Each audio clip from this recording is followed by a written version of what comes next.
Yes, they'll never stop me. Nobody thought would happen.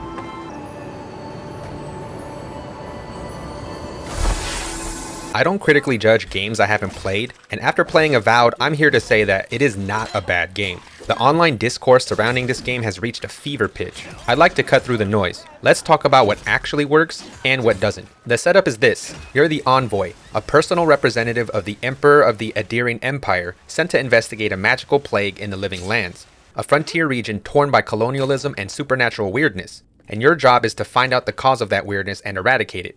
Avowed is an action RPG at its core, and its mechanics reflect that. Despite Obsidian's insistence that this isn't the next Skyrim, comparisons are inevitable. If you lack the capacity for nuance, does it have first and third person combat? Yes. Can you swing swords, cast spells, and loot gear? Also yes. But this is 2025, and Obsidian's approach is leaner. This isn't a sandbox. It's a focused action RPG without simulation mechanics like crime systems or NPC routines. And for me, that's fine. Combat here is refined, weighty, and straight up satisfying. The loot pool isn't bloated, but weapons and spells encourage creativity. My build was a bullet time abusing murder pirate. Flintlock in one hand, sword in the other, slowing time to line up headshots while sliding through enemies like a deranged figure skater. The classless system helps with that. You're not locked into fighter, wizard, or ranger trees. You can mix skills to Frankenstein your playstyle. I leaned into ranger for pistol perks but stole the fighter's charge ability to close gaps and the clear out ability for spin attacks. It's not revolutionary, but it's snappy and flexible. Respecs are cheap early on, so experimentation is encouraged. The melee weapon selection is also nothing to sneeze at, allowing for further build variety. There are swords, axes, maces, spears, daggers, great swords, great hammers, and great axes. While I stuck with my trusty flintlock pistol and sword combo, all feel great to wield. Since you can dual wield, you can mix and match any combination of weapons to become a living Swiss Army knife. You can dual wield ranged weapons too. There are bows, wands, pistols, and long guns. My alternate weapon loadout often changed from a long-ranged arquebus to a set of dual pistols if I wanted full-on gun fu action. You can even dual wield wands if you're feeling kinda spicy. Spells deserve a shout out. The magic system is top notch. Grimoires let you cast elemental magic without investing in the wizard tree. Found a fire element tome? Congrats, you're now a pyromancer. If I ever replay the game, I'm going full wizard. Similarly, a separate, powerful, godlike skill tree unlocks unique abilities as you progress through the story. They all contain various uses and utilities and add another dimension to spellcasting. Combat's strategic without being overwhelming. Enemies flank, healers undo your progress, and dodging feels crisp. Stealth exists, but crouch walking past Zorips feels less like espionage and more like a toddler playing hide and seek.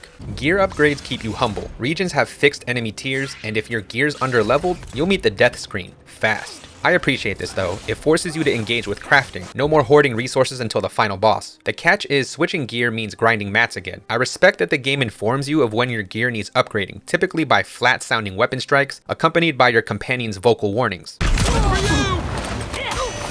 Armor is healthy. Under upgraded armor works the same way. All upgrading, crafting, cooking, activating totems, the game's standalone passive buff system, and enchanting are done at the party camp. I welcome these systems being in one place rather than spread out amongst annoyingly spaced NPCs. Relatedly, instantly sending items to stash from inventory is a convenient quality of life mechanic. However, it does trivialize the carry capacity trait on any item you get. I've seen some pre-release critiques about the floaty combat, and it turns out that the game's combat assist settings are mostly to blame. Turn them off and attacks feel deliberate. Why this isn't the default, I have no idea. You can also turn off other UI elements like the damage numbers if it really bothers you that much, but overall I felt like the combat felt good and fun to play anyway. Bosses though, they're damage sponges. No phases, no gimmicks, just health bars longer than a CVS receipt. Their designs are stunning, but fighting them is a test of patience, not skill. Finally, companions. You can't control them directly, but their AI is relatively sharp. Kai, voiced by Garrus's VA Brandon Keener, and the other companions use skills intuitively, which you can turn off if you want manual control, and commanding them mid-fight adds tactical flair. All four have their unique abilities. As a result, the chaos that ensues in battles hits that mark just under the "what the hell is happening on the screen" threshold, where teamfights are dazzling in their display. The companion camp interactions are a highlight too. Training with them grants permanent stat boosts. I wish we saw the training though. Simply cutting to black feels like a missed opportunity. Fair warning, there are some minor story spoilers ahead. I won't be talking about any one specific event or story beat, story, but just be forewarned. Let's be honest, the main story is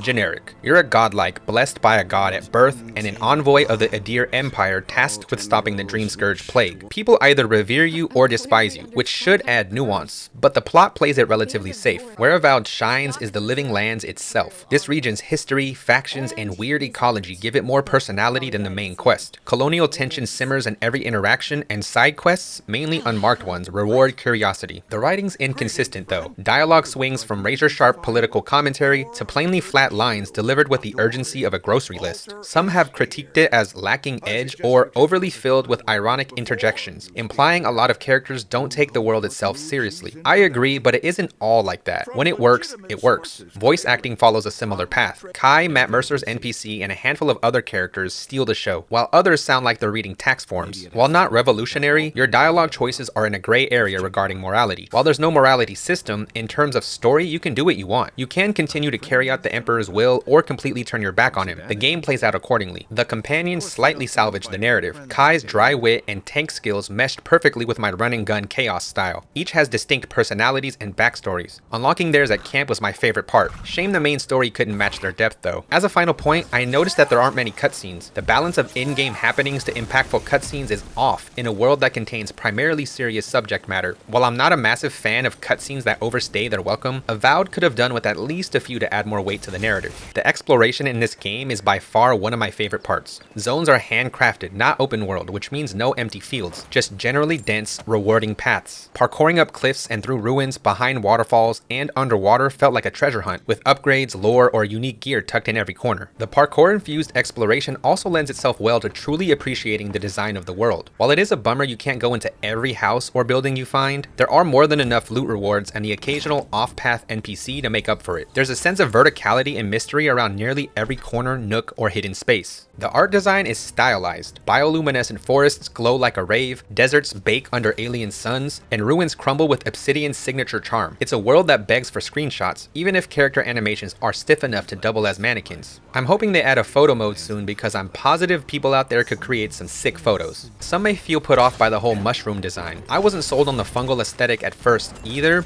but it's grown on me. It's strangely captivating at its root. The moral of the story is, don't judge a book by its mushroom-filled cover. Lastly, performance was mainly smooth, but crowded areas chugged on my 3060 Ti. Pop-in happened but never really broke immersion. I could get lost in the details of the environments just strolling along, and they never overstayed their welcome as many open world games do. Overall, I think the visuals and the exploration are one of the strongest aspects of the game. The music's fine. Standard fantasy fare that fades into the background. Battle tracks pump you up and towns hum with loop melodies, but nothing you'll Shazam later. Sound design carries the weight. Flintlocks crack like thunder. Spells sizzle with chaotic energy. This one's mine. Here they come. And the Shattered Coast's waves crash so hard I almost grabbed a life jacket.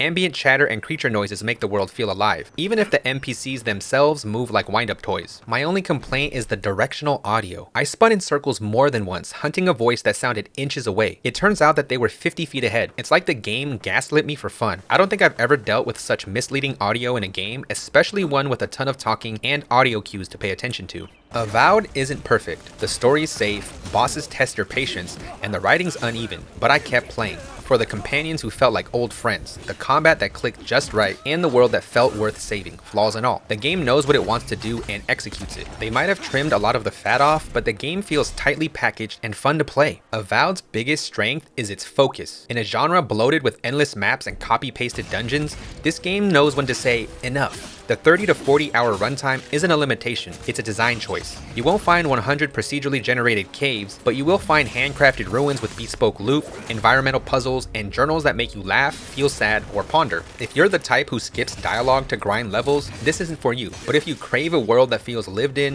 with companions who nag you about your life choices, and towns that breathe even when you're not looking, Avowed's worth your time. Just don't expect it to reinvent the wheel. Sometimes a solid spoke is enough. So who's the game for? Well, Obsidian fans craving their trademark wit and choice-driven quests, RPG players who prefer 30 to 40 hours of polish over 100 hours of bloat, and anyone tired of brown and gray realism. Who's it not for? Well, lore purists needing Pillars of Eternity PhDs, boss fight enthusiasts, and those who prefer more emulation-adjacent role-playing elements. My takeaway is this: don't let discourse decide for you. I'm glad I ignored the noise. Avowed's a flawed gem, but it's a gem nonetheless. If you enjoyed this review, feel free to like, comment, or subscribe. I'd really appreciate it. Or don't, I'm not your mom. Let me know in the comments below. Does the visual style click for you? Or are you team hyperrealism? Do you plan on playing this game at all? And if not, that's cool too. Either way, play what you love. Catch you next time. Peace. The poor bastard is properly processed. What is this? First week in the Living Lands. You, what are you doing? This is a crime scene. That's evidence.